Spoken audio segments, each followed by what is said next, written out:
নমস্কার, সনাতন ধর্মকথা চ্যানেলে আপনাদের সবাইকে স্বাগত।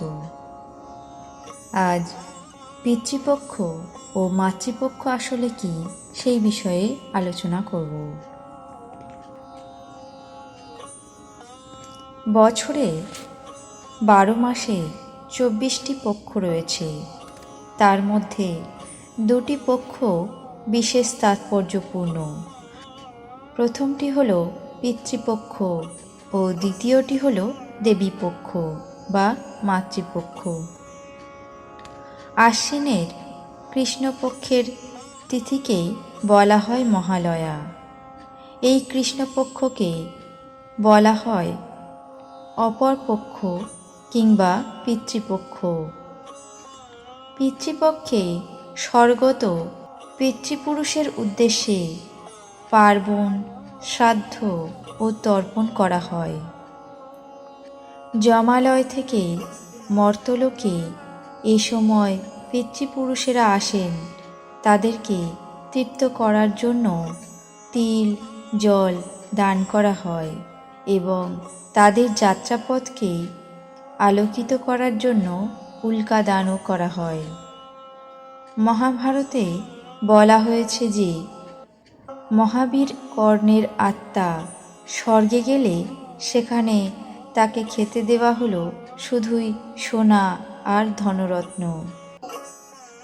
কর্ণ তখন অবাক হয়ে ইন্দ্রকে জিজ্ঞাসা করলেন, ব্যাপার কি, আমাকে শুধু সোনা বা ধনরত্ন খেতে দেওয়া হচ্ছে কেন? ইন্দ্র বললেন, সারা জীবন তুমি সোনাদানই করেছ, পিতৃপুরুষকে জল দাওনি, তাই তোমার জন্য এই ব্যবস্থা। কর্ণ বললেন, তাতে আমার কি দোষ? আমার পিতৃপুরুষের কথা তো আমি জানতে পারলাম যুদ্ধ শুরুর আগের রাতে। মা কুন্তী আমাকে এসে বললেন আমি নাকি তারই পুত্র। তারপর যুদ্ধে ভাইয়ের হাতে আমার মৃত্যু হলো। পিতৃতর্পণের সময়ই তো পেলাম না। কর্ণের কথা শুনে দেবরাজ ইন্দ্র বুঝলেন কর্ণের কোনো দোষ নেই, তাই তিনি কর্ণকে 15 দিনের জন্য মর্তে ফিরে গিয়ে পিতৃপুরুষকে জল ও অন্ন দিতে অনুমতি দিলেন। ইন্দ্রের কথা মতো এক পক্ষকাল ধরে কর্ণ মর্তে অবস্থান করে পিতৃপুরুষকে অন্ন জল দিলেন। তাতে তার পাপস্খলন হল এবং যে পক্ষকাল কর্ণ মর্তে এসে পিতৃপুরুষকে জল দিলেন সেই পক্ষটি পরিচিত হল পিতৃপক্ষ নামে। অমাবস্যায় পিতৃপূজা সেরে পরের পক্ষে দেবী পূজায় প্রবৃত্ত হতে হয়। তাই দেবী পূজার পক্ষকে বলা হয় দেবীপক্ষ বা মাতৃপক্ষ। মহালয়া হচ্ছে পিতৃপক্ষের শেষ দিন এবং দেবীপক্ষের শুরুর পূর্ব দিন। পিতৃপক্ষে আত্মসংযম করে দেবীপক্ষে শক্তি সাধনায় প্রবেশ করতে হয়।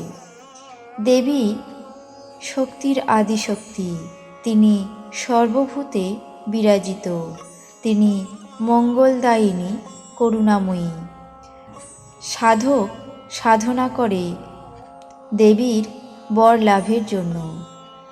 দেবীর মহান আলয়ে প্রবেশ করার সুযোগ করেন বলেই এই দিনটিকে বলা হয় মহালয়া।